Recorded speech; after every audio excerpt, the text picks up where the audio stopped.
আজ আমি আলোচনা করছি উচ্চ মাধ্যমিকের নিউট্রিশনের অর্থাৎ পুষ্টিবিজ্ঞানে যে সমস্ত ছাত্রছাত্রীরা রয়েছে তাদের যে প্রথম অধ্যায়টা রয়েছে শরীরে খাদ্যের ব্যবহার, তারই একটা অংশ পাচক রস এবং তার কাজ।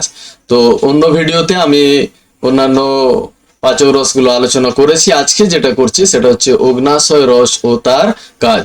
তোমরা ভিডিওটা প্রথম থেকে শেষ পর্যন্ত স্কিপ না করে দেখবে, তোমাদের ভিডিওটা ভালো লাগবে। তোমরা এই অগ্ন্যাশয়ের কাজ, অগ্ন্যাশয় রসের কাজ ভালোভাবে মুখস্থ করবে, তাহলে পরবর্তী যে পরিপাক যে বিষয়টা রয়েছে সেটা তোমাদের বুঝতে অনেক সোজা হয়ে যাবে। তো চলো আমরা ভিডিওটা স্টার্ট করি। অগ্ন্যাশয় রস, প্যানক্রিয়াটিক জুস। অগ্ন্যাশয় রস কাকে বলা হয় না, অগ্ন্যাশয় গ্রন্থি থেকে যে সামান্য তরল ক্ষারীয় পদার্থ নির্গত হয় তাকে আমরা সাধারণত অগ্ন্যাশয় রস বলে থাকি। তোমরা এখানে যে ছবিটা আছে দেখতে পাচ্ছ, এটা অগ্ন্যাশয় পাকস্থলীর একটু নিচেই অবস্থান করে থাকে এবং অগ্ন্যাশয়ের যদি প্রস্থচ্ছেদ করা হয় তাহলে এখানে আমরা দেখতে পাবো যে অগ্ন্যাশয়ের মধ্যে অন্তঃক্ষরা গ্রন্থি রয়েছে এবং প্যানক্রিয়াটিক অ্যাসেনি বা বহিঃক্ষরা গ্রন্থি রয়েছে। এই বহিঃক্ষরা গ্রন্থিগুলো থেকে কিন্তু উৎসেচক খরিত হয়ে থাকে। পরিপাককারী যে সমস্ত উৎসেচকগুলো রয়েছে সেগুলো খরিত হয়, অর্থাৎ বহিঃক্ষরা গ্রন্থি বা প্যানক্রিয়াটিক অ্যাসেনি থেকে কিন্তু খরিত হয়। এখানে যে কোষগুলো রয়েছে গ্রন্থি কোষগুলো সেখান থেকে খরিত হয়। তাহলে অগ্ন্যাশয় রসের উৎস, অগ্ন্যাশয় গ্রন্থির বহিঃক্ষরা অংশ অর্থাৎ প্যানক্রিয়াটিক অ্যাসেনি থেকে কিন্তু এই রস নির্গত হয়। অগ্ন্যাশয় রসের বৈশিষ্ট্য,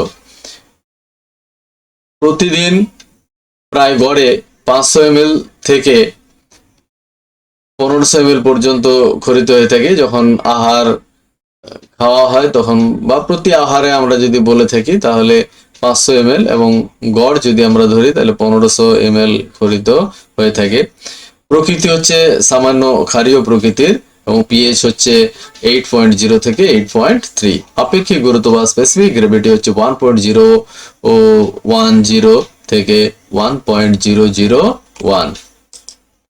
এরপর আমরা আসছি অগ্ন্যাশয় রসের উপাদান, অর্থাৎ কি কি উপাদান নিয়ে অগ্ন্যাশয় রস গঠিত হয়। এটা ছকের আকারে তোমাদের এটা দেওয়া আছে। অগ্ন্যাশয় রস দুটো অংশ রয়েছে। জলীয় অংশটা রয়েছে 98.42% বা 98 আমরা এটাকে 5 বলে থাকি, আর কঠিন পদার্থ হচ্ছে 1.5 বা 1.58% যদি এখানে 2 বলে থাকি। তো এমনিতে আমরা সাধারণত 98.5% জল আর 1.5% কঠিন পদার্থ বলে থাকি। জৈব উপাদান রয়েছে, যে কঠিন পদার্থের মধ্যে দুটো উপাদানে ভাগ করা হয়েছে কঠিন পদার্থকে, জৈব উপাদান এবং অজৈব উপাদান। জৈব উপাদান হচ্ছে 0.58% এবং অজৈব উপাদান হচ্ছে 0.1%। জৈব উপাদানের মধ্যে বিভিন্ন প্রকারের উৎসেচকগুলো রয়েছে, কার্বোহাইড্রেট পরিপাককারী, প্রোটিন পরিপাককারী এবং ফ্যাট পরিপাককারী বিভিন্ন রকমের উৎসেচকগুলো রয়েছে। Trypsin, chymotrypsin, nucleotidase, carboxypeptidase, pancreatic amylase, pancreatic lipase, এছাড়াও elastase, collagenase, lecithinase, cholesterol esterase, এই সমস্ত উৎসেচক এই অগ্ন্যাশয় রসে কিন্তু বর্তমান থাকে। অজৈব উপাদান কিছু বাইকার্বনেট যেটা রয়েছে, বাইকার্বনেট সবচেয়ে এখানে বেশি থাকে। এছাড়া বিভিন্ন প্রকারের লবণ যেগুলো রয়েছে, ক্যালসিয়াম, ম্যাগনেসিয়াম, জিঙ্কের যে খনিজ লবণগুলো রয়েছে সেইগুলো এখানে থেকে থাকে।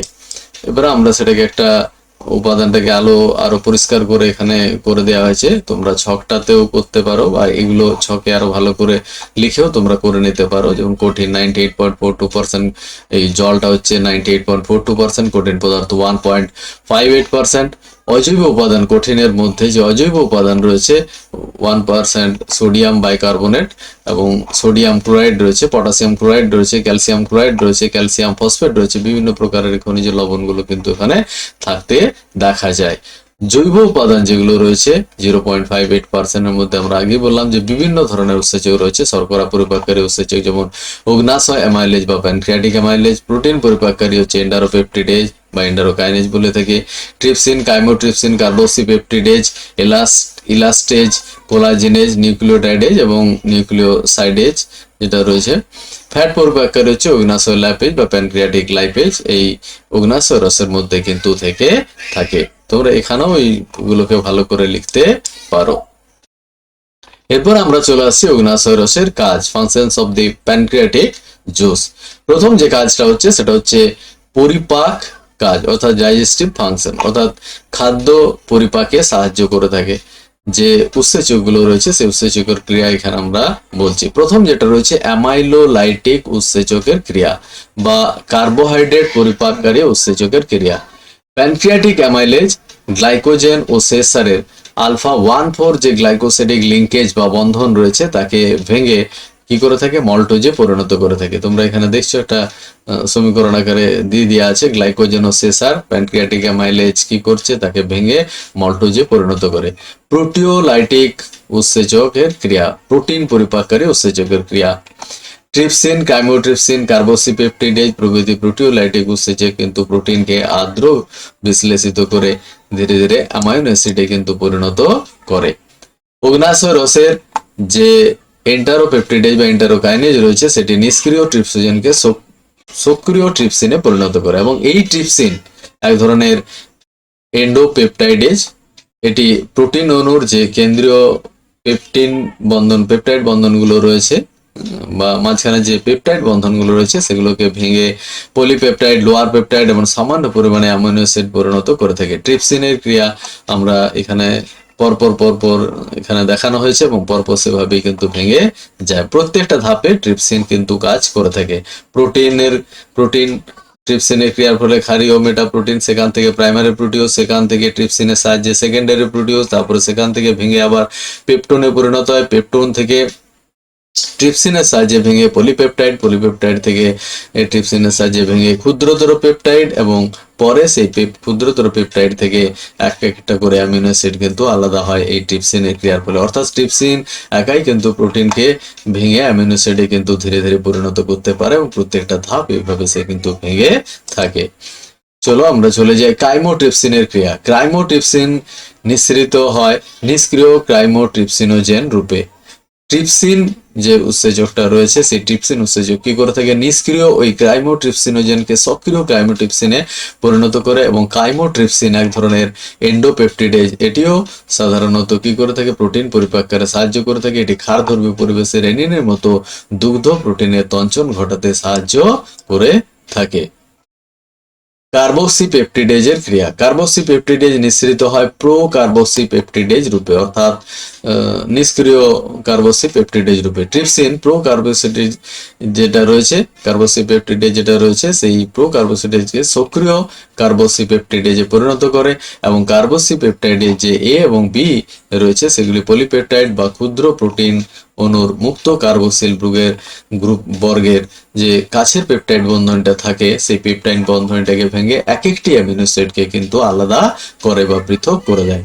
তাহলে পলিপেপটাইড সিঙ্গলের উপর বা ক্ষুদ্র পেপটাইডের উপর কার্বক্সিপেপটাইড এ এবং বি, কার্বক্সিপেপটাইডেজ এ এবং বি এই উৎসেচক ক্রিয়া করে কি করে থাকে, এক একটি অ্যামিনো অ্যাসিডকে পৃথক করে থাকে। ইলাস্টেজের ক্রিয়া। ইলাস্টেজ উৎসেচকটি প্রথমে অ্যামিনো অ্যাসিডের কার্বক্সিল যে বর্গ রয়েছে সেই কার্বক্সিল বর্গের সঙ্গে যুক্ত পেপটাইড বন্ধনীর জলের সহযোগে বিশ্লেষণ ঘটিয়ে যোগ গলা তন্তু যে ইলাস্টিন রয়েছে সেই ইলাস্টিনকে ভেঙে ক্ষুদ্র পেপটাইডে পরিণত করে। অর্থাৎ সংক্ষেপে আমরা বলবো যে ইলাস্টেজ উৎসেচক কি করে থাকে, ইলাস্টিনকে যে যোগ গলা তন্তু ইলাস্টিন তাকে ভেঙে ক্ষুদ্র ক্ষুদ্র পেপটাইডে কিন্তু ভেঙে দেয়। এত বড় যদি তোমরা বর্ণনা না করে থাকো এগুলো কিন্তু অবশ্যই তোমরা ছোট্ট করে অবশ্যই করে নেবে। এরপরে আসছি কোলাজেনেজের ক্রিয়া। এই উৎসেচকটি জল বিশ্লেষণের মাধ্যমে কোলাজেন তন্তুকে, এটিও এক ধরনের যোগ গলা তন্তু, এই কোলাজেন তন্তুকে কিন্তু পাচিত করে বা ভেঙে ক্ষুদ্র পেপটাইডে পরিণত করে। অর্থাৎ কোলাজেন তাকে কোলাজিনেজ যে উৎসেচক রয়েছে সেই কোলাজিনেজ উৎসেচক ক্ষুদ্র পেপটাইডে কিন্তু ভেঙে দেয়। এরপরে আসছি লাইপোলাইটিক উৎসেচকের ক্রিয়া। লাইপোলাইটিক মানে হচ্ছে ফ্যাট পরিপাককারী উৎসেচকের ক্রিয়া। আমরা জানি অগ্ন্যাশয় রসে যে ফ্যাট পরিপাককারী উৎসেচক রয়েছে সেটা হচ্ছে প্যানক্রিয়াটিক লাইপেজ বা অগ্ন্যাশয় লাইপেজ আমরা বলে থাকি। এটি ক্ষারীয় মাধ্যমে ফ্যাটকে আর্দ্র বিশ্লেষিত করে ফ্যাটি অ্যাসিড এবং গ্লিসারলে পরিণত করে। তাহলে ফ্যাট কি করে থাকে, অগ্ন্যাশয় লাইপেজ এর ফ্যাট অগ্ন্যাশয় লাইপেজ দ্বারা ভেঙে গিয়ে ফ্যাটি অ্যাসিড এবং গ্লিসারলে পরিণত হয়, অর্থাৎ ফ্যাটকে অগ্ন্যাশয় লাইপেজ ভেঙে ফ্যাটি অ্যাসিড এবং গ্লিসারলে পরিণত করে। এছাড়া পরিপাক কাজ ছাড়াও আরো রয়েছে প্রশমন ক্রিয়া।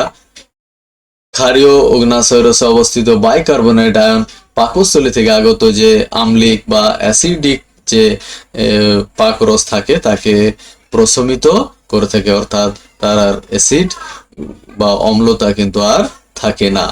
সক্রিয় ক্রিয়া, অর্থাৎ এখানে কিছু নিষ্ক্রিয় উৎসেচক থাকে, সেগুলোকে সক্রিয় করে। সক্রিয় ট্রিপসিন কি করে থাকে? সক্রিয় রূপে কি করে থাকে? নিষ্ক্রিয় যে ট্রিপসিনোজেন এবং কার্বক্সিপেপটিডেজ রয়েছে তাদের যথাক্রমে সক্রিয় কাইমোট্রিপসিনে ও কার্বক্সিপেপটাইডেজে পরিণত করে। এখানে তোমরা দেখতেই পাচ্ছ একটা সমীকরণের মতো করে দেওয়া হয়েছে। নিষ্ক্রিয় ট্রিপসিনোজেন রয়েছে, ট্রিপসিনের সহযোগিতায় সক্রিয় কাইমোট্রিপসিনোজেনে পরিণত হয়। নিষ্ক্রিয় কার্বক্সিপেপটাইডেজ রয়েছে, সেটা ট্রিপসিনের সহযোগিতায় বা ট্রিপসিনের ক্রিয়ায় সক্রিয় কার্বক্সিপেপটাইডেজে পরিণত হয়। তাহলে অগ্ন্যাশয় রস এবং তার কাজ এই যে আলোচনা এখানেই আমি শেষ করছি। ভিডিওটা যদি ভালো লেগে থাকে তোমরা অবশ্যই লাইক এবং বন্ধুদের শেয়ার করবে। আর আমার চ্যানেলে যদি নতুন হয়ে থাকো তাহলে অবশ্যই কিন্তু সাবস্ক্রাইব করে নেবে, তাহলে আমি যখন ভিডিওগুলো আপলোড করব তোমাদের কাছে কিন্তু সঙ্গে সঙ্গে নোটিফিকেশন পৌঁছে যাবে, তোমরা সেগুলো দেখতে পাবে। সবাইকে অসংখ্য ধন্যবাদ।